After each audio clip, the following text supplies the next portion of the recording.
Salut à tous. Alors aujourd'hui, je voulais vous parler d'énergie électrique, des moyens de production d'énergie électrique, de ma vision de l'évolution de la production d'énergie électrique et un peu une réflexion sur comment arriver à appliquer ma vision qui est assez généraliste, qui est assez basée sur des systèmes à l'échelle d'une ville, à l'échelle d'un département. Comment appliquer cette vision un peu générale à un cas beaucoup plus petit qui est l'habitat autonome. Alors, on va commencer par le côté un peu générique, donc les types de production d'électricité. Et un peu l'éclairage sur ces productions électriques, sur le côté, le rythme et la fréquence de production de ces énergies. Enfin, rythme et fréquence, c'est pas vraiment les bons termes, mais voilà un peu comment cette production d'énergie, suivant les types de production d'énergie, comment elle varie au cours d'une journée. Alors au niveau des types de production d'énergie, donc la première, la plus grosse et la plus controversée actuellement, c'est le nucléaire. On va dire que je vais rester en France, hein. Je vais enlever tout ce qui est charbon, tout ce qui est pétrole, tout ça. Ces parties-là, je les évacue, mais du coup, le plus gros qui est, c'est le nucléaire. Alors le nucléaire, c'est un système de production qui arrive à produire énormément d'énergie. Il a un gros problème, c'est qu'il produit en continu. Il y a une production qui ne varie pas dans la journée. Couper une tranche nucléaire ou éteindre un réacteur, voilà, on va parler pas très scientifiquement, mais voilà, on va dire éteindre un réacteur, ça prend des jours, des semaines. Donc c'est quelque chose qui produit de façon très régulière, énormément et très régulière. Ce qui est un gros problème, c'est que notre consommation n'est pas régulière dans la journée. On a des consommations qui sont la journée, l'industrie consomme beaucoup. Au niveau habitation, on consomme beaucoup plus le soir et on consomme pas du tout pareil en été ou en hiver, suivant les types de chauffage qu'on a, suivant là le rythme du soleil varie, donc la lumière varie. Donc on a une consommation qui n'est pas régulière et le nucléaire nous propose une production qui est régulière. Et du coup, ça pose une question, c'est comment arriver à stocker cette énergie, c'est-à-dire l'énergie qui est produite en surplus dans les périodes où personne ne consomme et qui nécessiterait à être utilisée dans les périodes où les gens consomment. Et cette question du stockage, donc c'est un des gros problèmes de l'électricité, c'est que ça se stocke très mal. Donc voilà, pour le nucléaire, un peu la problématique que pose le nucléaire. Alors après ça, on a la production d'électricité qui est tout ce qui est solaire. Alors le solaire, c'est quelque chose qui produit de façon un peu erratique. C'est suivant le soleil. Donc ça produit beaucoup la journée, ce qui pour des habitations n'est pas forcément le plus adapté parce qu'on ne consomme pas l'énergie la journée, on consomme plutôt le soir et un peu le matin. Et du coup, voilà, le solaire, il a un côté un peu aléatoire. Dedans, je mettrai aussi la partie éolien, parce que l'éolien a un côté très aléatoire, suivant où on le met. Si on le met en pleine mer, dans des zones où il y a du vent en permanence, ça produit tout le temps. Si on le met dans les terres, ben, ça produit quand il y a du vent. Donc c'est quelque chose qui est... c'est l'énergie qui a un gros potentiel pour l'avenir, l'éolien et le solaire. Le gros problème, c'est voilà, le côté, il faut stocker l'énergie. Il faut arriver à créer un stockage tampon, qui est un stockage qui ne dure pas plus de 24 heures, mais qui permet, sur ces 24 heures, d'équilibrer la partie consommation et la partie production. Du coup, voilà, ça c'est un peu les grosses énergies qu'on nous voit actuellement. Il y en a une dernière qui, pour moi, est un peu une des grosses solutions qu'on a actuellement. Et j'ai un côté très attaché à cette énergie parce que je vis en montagne et c'est une énergie qu'on a depuis longtemps et qui je vis avec, quoi. C'est l'énergie hydroélectrique. Donc les barrages hydroélectriques. Donc actuellement, Historiquement, les premiers gros barrages qui ont été faits, c'est des barrages qui marchent sur du dénivelé. Donc on fait une réserve d'eau en altitude, on crée des canalisations qui descendent beaucoup plus bas en altitude, et la différence de niveau crée une pression, et on utilise cette pression pour créer de l'énergie. Donc c'est des barrages qui nécessitent peu de volume d'eau, peu de débit d'eau, par contre qui nécessitent des pressions énormes. Donc ça c'est vraiment le gros type de production hydroélectrique qu'on a eu dans le temps et qui marche toujours très bien. Et il y en a un deuxième qui commence à voir le jour, qui commence à être poussé de plus en plus, qui a été utilisé, c'est l'énergie des moulins à eau. Hein. Le principe c'est le moulin à eau, sauf que ça a été amélioré pour un meilleur rendement. Mais c'est quelque chose qu'on avait totalement délaissé pour la production d'électricité, qui est la production le long des fleuves. Donc une production qui nécessite peu de hauteur de chute, quelques mètres, qui nécessite peu de pression du coup, mais qui nécessite un volume d'eau assez énorme, du coup qui est très très adapté pour mettre sur des fleuves, pour mettre sur des grosses rivières. Et alors du coup voilà, pour l'hydroélectrique, alors il y a un détail que je voulais parler, enfin c'est pas un détail à mes yeux justement, c'est un peu la clé de voûte de mon raisonnement sur l'énergie. Je vais prendre un exemple d'un barrage qui est pas loin de chez moi, il s'appelle le barrage de Grand Maison. Alors c'est un barrage hydroélectrique qui est assez énorme, en capacité de production d'électricité ils sont énormes. Par contre, en production cumulée sur l'année, ils consomment presque autant d'énergie qu'ils en produisent.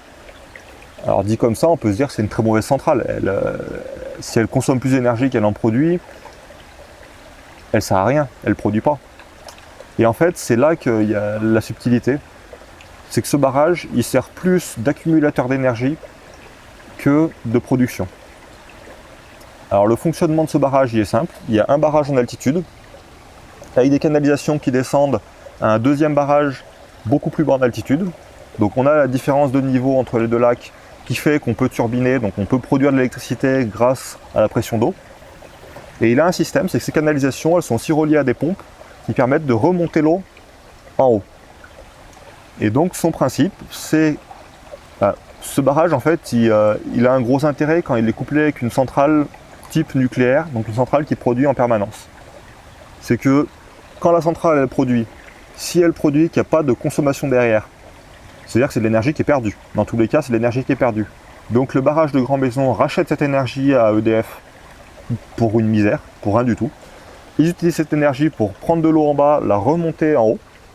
Donc ils regagnent du volume d'eau dans le barrage d'en haut.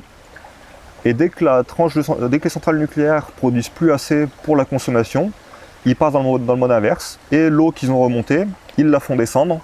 Et ils turbinent, ils créent de l'électricité en la descendant. Et donc ce barrage, il y en a quelques-uns en France, hein. Je prends l'exemple de Grand Maison parce que je le connais, il est à côté de chez moi, mais il y a quelques autres barrages qui sont comme ça en France.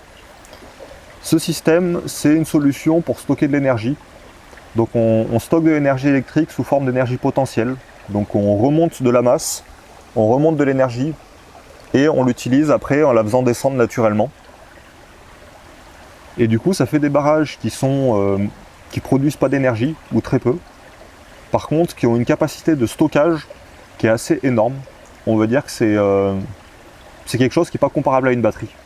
Les batteries qu'on a actuellement stockent que dalle, quoi. Ça stocke pour l'échelle d'une maison, pour l'échelle d'une voiture, mais ça ne stocke pas à l'échelle d'un pays. Là, on parle de millions de mètres cubes d'eau qui sont remontés et qui sont stockés. Alors du coup, voilà, par contre, c'est un stockage d'énergie qui perd de l'énergie. Mais de toute façon, tous les stockages perdent de l'énergie. Une batterie, vous prenez une batterie au plomb, donc les batteries ou les batteries au gel qui sont les batteries qu'il y a dans les voitures. Vous la laissez, vous ne la touchez pas pendant quelques années. Au bout de quelques années, elle est vide.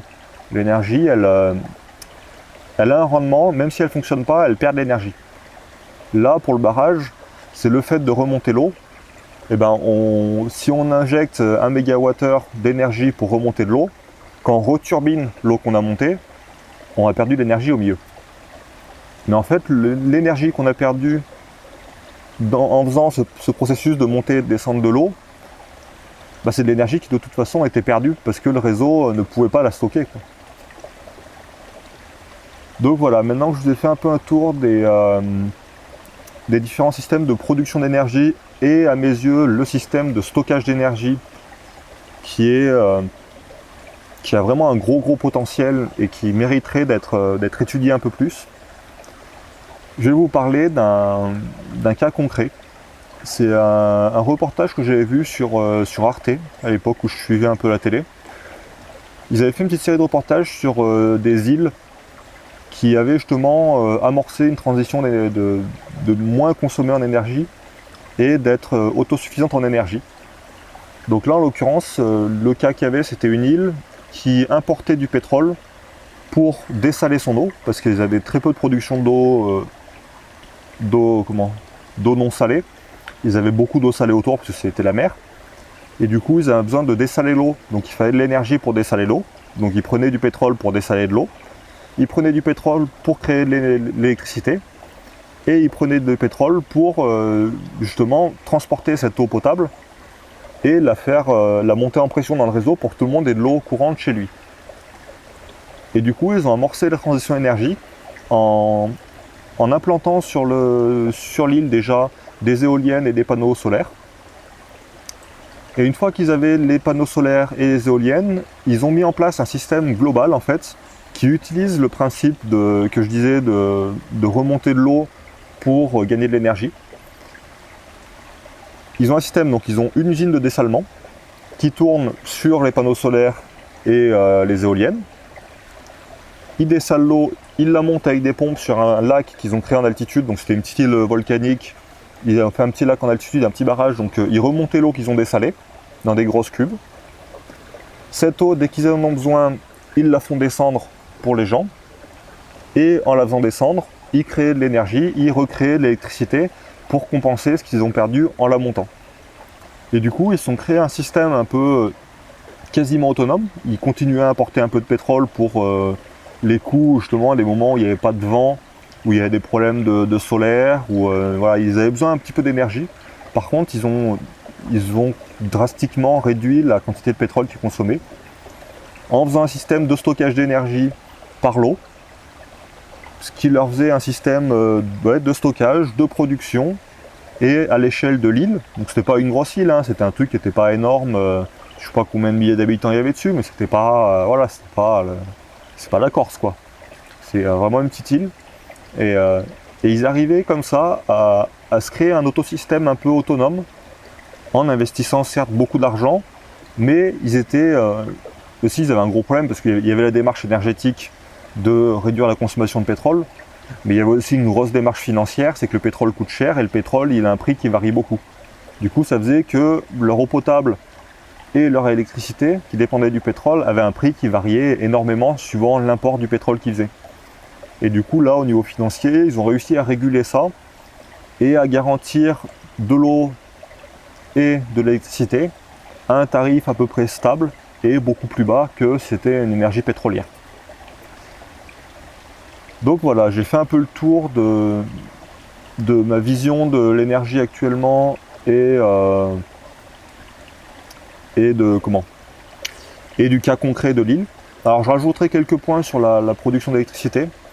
Alors, il y a quelques technologies qui ne sont pas encore trop déployées mais qui je pense ont un avenir. C'est tout ce qui est utilisation de l'énergie de la mer. Donc les énergies marémotrices qui je n'ai pas encore trop regardé le sujet. J'ai vu un peu de loin le marémoteur, mais ça a l'air d'être intéressant. En fait, ils utilisent la marée comme ils faisaient avec les marais salants. Donc un bac qui se remplit d'eau quand il y a la marée haute. Dès que la marée est basse, le bac est d'un coup il est coupé du niveau de la mer. Le niveau du bac est plus haut que le niveau de la mer. Et à ce moment-là, ils lancent un système de turbinage pour remettre l'eau dans la mer. Et du coup, à chaque marée, ils produisent de l'électricité. Donc c'est une production d'électricité qui est régulière tous les jours, à peu près aux mêmes heures, qui est prévisible parce qu'on sait les marées à peu près comment elles vont être au niveau taille, donc les volumes d'eau, donc c'est quelque chose qui peut être intéressant. Après j'ai pas trop creusé. Et il y avait une autre solution énergétique que j'ai vue au niveau de la mer, c'est l'utilisation de l'énergie des vagues. Donc dans le principe j'utilisais des gros flotteurs. Donc j'avais vu des installations différentes, il y en a qui s'accrochaient au fond de la mer et qui est utilisé justement avec le flotteur, et la distance qui variait entre le flotteur et le fond de la mer actionnait un piston qui faisait bouger je ne sais pas après précisément quelle technologie ils utilisaient, mais il créait de l'énergie par le mouvement des vagues. J'en avais vu d'autres qui étaient des espèces de gros bateaux qui qui fixaient un peu mais qui étaient ancrés et qui avaient justement des bouées d'un côté et de l'autre, et en jouant avec le mouvement de la vague d'un côté et de l'autre, arrivaient à recréer l'énergie. Donc je pense que là il y a des choses qui sont intéressantes là-dedans. C'est des technologies qui ne sont pas encore déployées à une échelle suffisamment grande pour qu'on puisse avoir un retour dessus, à mes yeux. Mais c'est des trucs qui sont à regarder, c'est des choses qui sont à surveiller. Je pense qu'il y a de l'avenir là-dedans. Et pareil, ça va être des énergies qui vont rentrer dans un mix global, qui vont avoir besoin d'un stockage. Et le stockage par l'eau est, à mes yeux, une solution très intéressante. Après, sur l'hydroélectrique, il y a de plus en plus vu que j'habite en montagne, il y a de plus en plus de villages en montagne qui utilisent en fait leur réseau d'eau potable. Donc vu que les sources d'eau sont d'altitude, ils utilisent la chute d'eau pour avoir un réseau en pression dans les villages. Et en fait, utiliser cette pression pour, dès qu'ils consomment de l'eau, créer l'électricité. Donc ça, c'est des petites solutions qui se mettent en place dans pas mal de villages. Ça devient de plus en plus fréquent. Mais voilà, ça reste dans le domaine de l'hydroélectrique, et c'est des petites démarches qui vont arriver au fur et à mesure. Alors du coup, dans la dernière partie de cette vidéo, je voulais aborder comment appliquer tous ces systèmes-là à l'échelle d'une maison autonome.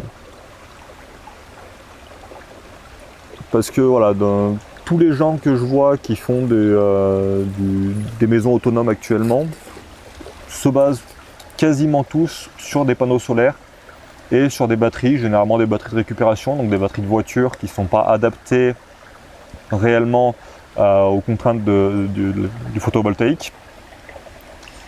Mais voilà, je vois que c'est vraiment la solution la plus utilisée. Et à mes yeux, il y a la notion de stockage entre les deux qui, dans une démarche d'autonomie et d'écologie, pose un peu problème. Une batterie, ça a une durée de vie limitée, ça a des contraintes écologiques qui sont un peu limites. Donc je pense que le photovoltaïque seul est un peu une solution un peu bâtarde, on va dire, un peu le cul entre deux chaises. Alors, à mon échelle personnelle, si un jour je dois rentrer dans une démarche d'autonomie, je me démerderai pour avoir un terrain où il y a toutes les contraintes habituelles de la surface pour faire un jardin, une petite forêt pour avoir du bois, et un cours d'eau pour avoir de l'eau qui passe, et justement avoir un cours d'eau qui soit suffisant, qui n'a pas besoin d'être énorme non plus, mais un cours d'eau qui me permettrait de créer l'énergie électrique par cette puissance hydroélectrique. Parce que je considère que voilà, le fait d'avoir une capacité de production toute la journée, même la nuit, qui ne dépend pas du soleil, est quelque chose qui est très intéressant et qui apporte un truc de plus, apporte une sécurité au niveau énergétique beaucoup plus grosse. Après, je ne sais pas si le stockage d'énergie par l'eau peut être appliqué à l'échelle d'une maison autonome. À l'échelle d'un village autonome, oui. Je suis complètement convaincu que si des gens se mutualisent pour créer un village autonome, la question de l'énergie peut être résolue par la question de l'eau, essentiellement cumulée à une production solaire et éolien. Mais je pense qu'il faut quand même rentrer déjà au minimum dans un mix d'énergie et pas mettre tous ses œufs dans le même panier. Pas risquer la panne électrique si on n'a plus de solaire. En plus de travailler sur le fait que le solaire et l'énergie électrique est une énergie qui doit être un confort, qui ne doit pas être la base de notre survie, c'est clair. Mais du coup, je me demande s'il y a une solution pour arriver à rentrer dans une démarche d'autonomie à l'échelle d'une maison en prenant en compte un peu toutes ces spécificités énergétiques et en se créant un petit mix énergétique qui permet de produire, de stocker d'une certaine façon. Voilà, c'est une question qui reste ouverte dans mon esprit. C'est un sujet il faudrait que je trouve du temps pour creuser un peu plus dessus. Alors je donne un peu des pistes comme ça que j'ai vu sur le stockage d'énergie. Donc actuellement il y a deux technologies qui j'ai l'impression sont à mes yeux assez prometteurs pour stocker de l'énergie à l'échelle d'une maison. Alors dans ces deux-là, je compte pas la partie batterie, parce que la batterie, qu'on change de technologie, dans tous les cas ça reste une batterie qui a une durée de vie limitée. Du coup, à mes yeux, ça rentre pas dans une démarche d'autonomie. Enfin, pas une démarche d'autonomie dans le sens où je le vois moi, quoi. Donc les deux stockages que j'ai vus, alors il y en a un qui serait basé sur un procédé chimique, donc en utilisant des grosses cuves qui, par des réactions chimiques, arrivent à stocker de l'énergie. Donc dans le principe, c'est le principe d'une batterie, sauf qu'on l'applique à un système qui est une cuve qu'on peut vider, re-remplir, qu'on peut moduler au niveau taille suivant ce qu'on veut stocker. Donc vraiment de la batterie chimique, mais qui puisse être bricolée, quoi, qui ne soit pas de la batterie fermée comme le vend par exemple Tesla voulait le vendre. Ils ont commencé à le vendre d'ailleurs. Les batteries de voitures qui recyclent, ils les réutilisent, vu qu'elles ont perdu la capacité de stockage, donc elles ont une capacité de stockage par rapport à leur poids qui n'est pas assez grosse pour être utilisée dans une voiture, donc ils les reconditionnent pour les remettre dans des maisons, avec un petit bout de package et puis hop, ils mettent le prix qui va avec. Mais voilà, la batterie, même si c'est de la batterie version une cuve, il y a toujours un truc qui me gêne dedans. Mais je pense que voilà, faut surveiller un peu ça, voir qu'est-ce qui vient comme nouvelle technologie, faire un peu de sourcing, de creuser un peu le sujet, être un peu attentif à ce qui se passe. Et alors le deuxième principe de stockage que j'ai vu, alors c'est un truc qui est très très peu utilisé. J'ai vu un peu des études là-dessus, mais qui sont pour l'instant très limitées à de l'industrie. C'est du stockage par énergie cinétique. Donc l'énergie cinétique, c'est quand vous faites tourner quelque chose, énergie cinétique, même plutôt inertie. Voilà, plutôt sur le principe de l'inertie où on fait tourner une masse, on arrête de la faire tourner, et cette masse garde de l'énergie qui diminue au fur et à mesure, mais qu'on peut récupérer. Alors actuellement dans l'industrie, c'est utilisé pour les fêtes foraines. Vu qu'ils ont des manèges à sensation qui nécessitent des gros pics de courant, vraiment des grosses puissances instantanées, et que le réseau qu'ils ont, généralement, ça leur coûterait beaucoup trop cher de demander une puissance qui permet d'avoir ces pics. Ils ont des systèmes de masses qui font tourner, de gros stockages à inertie, donc des grosses masses qui font tourner. Donc ils les lancent, ils chargent doucement, donc ils font accélérer doucement la vitesse de rotation. Et dès qu'ils ont besoin d'énergie, hop, ils passent le système en mode production d'énergie. Et là, d'un coup, ils arrivent à produire énormément. Donc, dans la démarche autonomie, c'est pas cette solution de production d'énergie puissance d'un coup vraiment forte qui est intéressante, mais c'est le principe de stockage. Et alors, j'avais vu dans des recherches justement pour des systèmes de rééquilibrage de réseau, pour des contrats de stockage en fait, comment dire, il y a beaucoup d'entreprises qui creusent là-dessus en fait. Eux, leur objectif c'est de pouvoir vendre une énergie électrique moins chère aux entreprises, mais en contrepartie les entreprises s'engagent à en stocker une partie et à consommer que à certaines périodes de la journée où justement il y a des périodes de creux, et du coup ils jouent sur la faible demande à ce moment-là pour la vendre moins chère. Et du coup ils creusent des stockages à inertie. Et alors j'avais vu un système alors ouais, c'est en cours de développement, j'ai l'impression que c'est un peu encore balbutiant leur système, où ce serait une masse qui serait pas énorme, c'est-à-dire ils ils ne stockent pas une tonne de masse qu'ils font tourner. Ils stockent une masse beaucoup plus faible. Ils la font tourner à des vitesses très très vite, des 20 000, 50 000 tours par minute. C'est vraiment ils jouent sur la vitesse plus que sur la masse qu'ils font tourner. Ils mettent ça dans des systèmes sous vide, donc des gros blocs sous vide. Donc vu que c'est sous vide, la masse qui tourne à l'intérieur n'a pas de perte en frottement d'air. Donc ça veut dire qu'on a un stockage qui est beaucoup plus... qui a un rendement qui est meilleur, quoi, qui perd moins d'énergie dans le temps. Et du coup, en faisant des systèmes de masse assez faibles, qui tournent très vite dans des environnements clos et sous vide, ils arrivaient à faire des systèmes de stockage qui arrivaient à être largement concurrents des batteries. Et du coup, ouais, c'est une technologie, je pense qu'il y a quelque chose à regarder de ce côté-là. Il y a un gros intérêt, parce que vu que c'est que de la mécanique dedans, les seuls trucs qui seraient à changer à la limite, c'est les roulements qui permettent de faire la rotation. C'est vraiment le seul consommable qu'il y aurait dessus, quoi. Il n'y a pas de chimie, il n'y a pas de terre rare. C'est juste une masse qui tourne, c'est juste des roulements.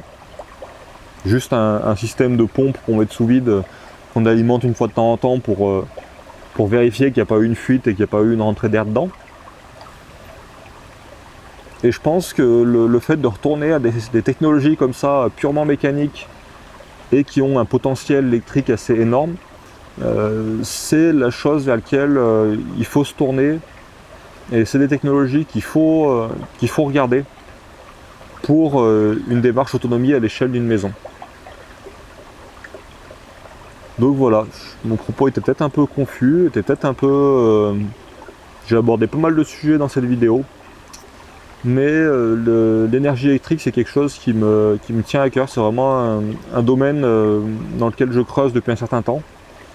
Et j'avais envie du coup de faire cette vidéo pour partager un peu où j'en suis au niveau de mes réflexions et un peu tout ce que j'ai trouvé, un peu toute la connaissance que j'ai pu récupérer dans les quelques années dans lesquelles j'ai creusé dans ce domaine-là. Je voulais vous le partager. Donc voilà, maintenant c'est fait. Je vous dis à plus tard pour une prochaine vidéo. Allez, salut!